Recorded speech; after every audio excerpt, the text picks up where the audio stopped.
Bom, na continuação do contexto jurídico, nós temos: no artigo 98 da Constituição Imperial, estava disposto a respeito do poder moderador como a chave para organizar a política nacional e responsável por manter a independência, equilíbrio e harmonia entre os demais poderes da nação. A Constituição Imperial de 1824 implantou uma ditadura constitucional ao instituir a figura do poder moderador.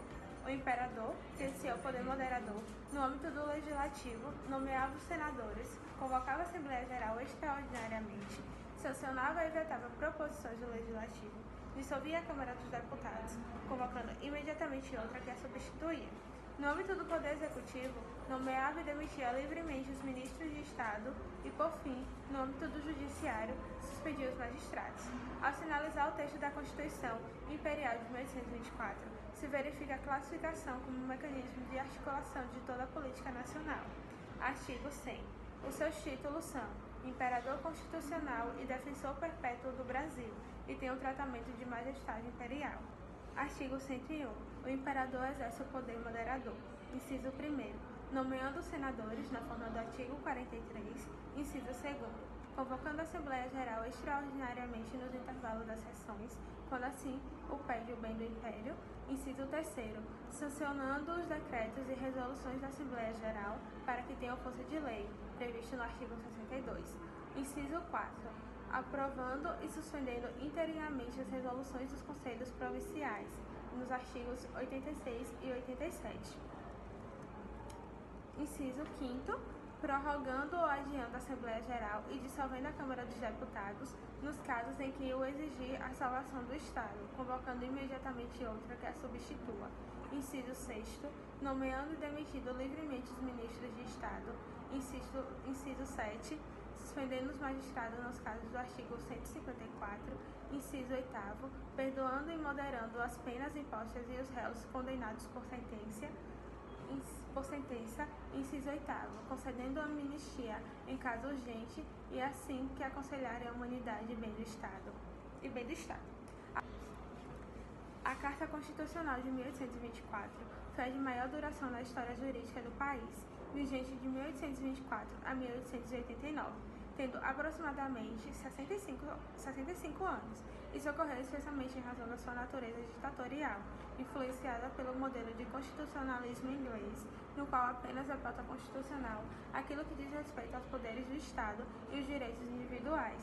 Teve somente uma modificação em seu texto, o Ato Adicional de 1834. Amplos poderes sobre o controle de constitucionalidade foram concedidos ao imperador e não ao Poder Judiciário, fato este diferente da atual realidade jurídica. A Constituição Imperial, em seus artigos 151 e 152, delimitavam ao Poder Jurídico unicamente a função de aplicar as leis no caso concreto, para dirimir os litígios. No artigo 151, o Poder Judicial independente e será composto de juízes jurados, os quais terão lugar no cível, como no crime, e nos casos pelo modo que os códigos determinam. No artigo 152, os jurados pronunciam sobre os factos e os juízes aplicam a lei. Nota-se a falta de autonomia do Poder Judiciário para tornar inaplicável as normas consideradas contrárias às constituições imperial, gerando independência aos caprichos do imperador. O poder moderador naquela época era responsável para avaliar a constitucionalidade, facilitando assim as posturas atribuídas, pois não havia outro órgão estatal encarregado de reprimir atos políticos de natureza oposta à ideia do Estado liberal. Ademais, poderia ter seus magistrados suspensos por ordem imperial. O poder jurisdicional estava submetido aos interesses do poder moderador, uma vez que a justiça e suas decisões poderiam ser analisadas a critério destes outros poderes. Além disso, existia uma determinada limitação aos juízes para o desenvolvimento de suas competências, pois o governo controlava por meio de livre promoção, remoção, suspensão e aposentadoria compulsória.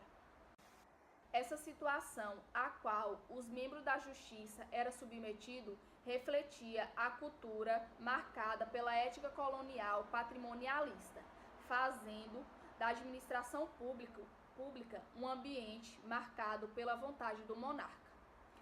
Outro fator que limitava a atuação do judiciário era a negação das garantias constitucionais aos magistrados.